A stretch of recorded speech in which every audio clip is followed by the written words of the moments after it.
Many of you wonder what type of apparatus this is when you walk into a hospital room. Often many would think, oh, it's a nun's cap or a pilgrim's cap. It could. We do call it a hat in the hospital. But what a hat does in a hospital actually is it goes into the bathroom. It goes in a toilet. Let me show you. We're going over to the bathroom, and if you are a patient and you don't know what to do and you can't find a nurse, which will become more and more so popular in the future with our healthcare reform, what you do is you take your urine hat and you do not put it on your head, but you put it in the toilet like this. You put the lid down like that. Now, many times also you'll wonder, what is this apparatus in the bathroom? This is to wash out the feces from a bomb that occurs in the bedpan.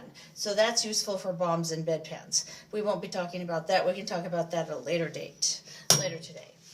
Back to the urinary hat. So the urinary hat measures urine volume. So you can see how many cc's there are. Like a cup is usually 250 cc's. So you can see here this is about 1,000 cc's or 4 cups of urine. So that would go up to this indicator here.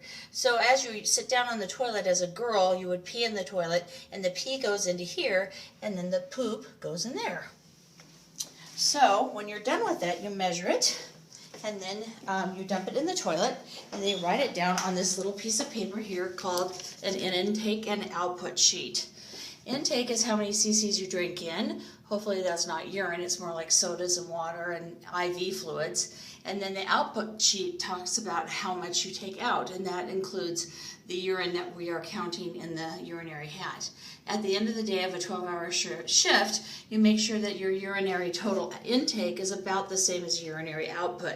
If not, then you're going to have a problem, you're overloaded in one way or the other. So that's a lesson for how to do your own I's and O's in the hospital, and I bet we'll be doing more and more of this as years continue with our new healthcare reform. This is Lauren Elaney, nurse practitioner, and no one has been funding or promoting this commercial. Take care.